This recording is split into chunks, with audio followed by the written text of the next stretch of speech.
By the time I stepped outside, the leaves were on fire.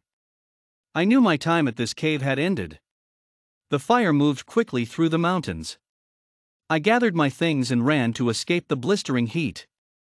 Once cleared from the flames, I needed to find cover before the invaders found me. A cave near the water would be safe from the fire, but they camped nearby. I snuck through the trees, peeking around each one watching for movement. I closed the distance to the lake to get a view of the camp before navigating around them. It was better to have them in my sight than to be in theirs. I reached the side of the mountain where the trees thickened, hiding its content. I ran my hand along the side, searching for the opening I knew to be there. A hand stuck out as I reached the largest tree on this side of the lake. I froze, but they had already seen. The hand grabbed my sleeve, pulling me into the cave, ripping my shirt with force. I slammed into the ground, hitting my head, making the darkness spin before it consumed me. A warmth surrounded me. I opened my eyes to find a fire burning beside me. I flew to my feet, running back, trying to escape but found the wall. I slid down to the ground catching my breath, letting my eyes adjust to the light of the flames. I made it to the cave with a little help. The small area had been cleared out of debris and rocks, limiting my places to hide. Footsteps sounded through the cave. I stayed still, hoping the invader didn't see me. "Hey, nice to see you awake. Sorry about your head." He spoke quietly as he moved closer to me. He stood tall with thin muscles and broad shoulders. I stayed motionless. The invaders try to pretend to be friends, and that is when they attack. I searched around for the quickest route around him to the exit. He continued to stand in the only way out, watching me. "Would you like some water?" I tried to clean your head wound. "You will need to keep it clean to prevent infection," he explained as he stepped towards me. I pushed back on the wall, sliding to the side away from him. "You are okay. I'm not going to hurt you. Honestly, if I wanted to, I would have done it already while you were unconscious. Please take a drink. Then you can have some food." I caught a deer as it ran from the flames. He had moved to the fire, placing the cup down on the ground. He stepped around to the other side to give me some space. My throat burned from the fire smoke. I moved to sit next to the fire, examining the cup of water before sipping. It tasted clean, cleaner than anything I had in the past month. In this forest, it is hard to find anything fresh in the safe zones. The invaders took over all the homesteads, forcing the rest of us to stay on the move.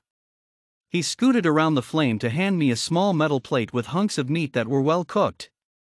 He placed it in the dirt a few feet away to allow me to make a move. I hesitated, not knowing if it would be safe as well, or was I pushing my luck. I decided I had to take a chance as my stomach rumbled. It was hard to fight back with not eating in 3 days. I took the plate, nibbling at the smaller pieces. I looked up at him to see a straight white smile looking back at me. I slightly smiled back, "Thank you," I whispered. "Of course, we have to stick together." "My name is Jack, and you are?" he questioned. I waited, judging his face for humanity. I'm Eva." I didn't want to give away more than I needed. He would have to earn my trust. "Nice to meet you, Eva. It is nice to have company." He spoke cheerily, too cheerily for life we had been dealt. I nodded in response as I continued to eat the meat. Thud. My eyes widened, looking at Jack.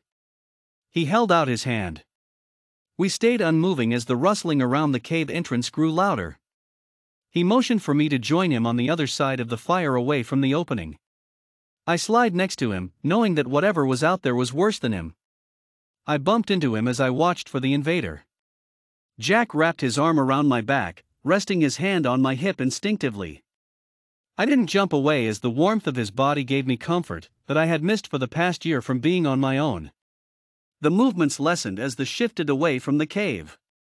We were safe for now. I turned, looking up at Jack as he looked down at me. I stepped away as he dropped his arm. "Sorry," he whispered. "It's okay. I think it is time for me to move on. This cave is compromised," I responded. He nodded along as he agreed. Well, I guess this is bye. I looked around for my bag then headed out. Hey, wait, can I join you? I'm tired of doing this on my own. Jack asked, barely above a whisper. How could I trust him? I didn't know if this was a safe choice, but having someone watching my back could keep me alive longer. Sure, I spoke back. But you have to keep up. I move fast. He agreed with a chuckle. All right, I won't hold you back, or I'll go my own way. I waited as he attempted to put out the fire. Wait, leave it as a distraction. It's not like it will do more damage than what is already done. I instructed. He nodded and followed me out into the forest of fire and invaders.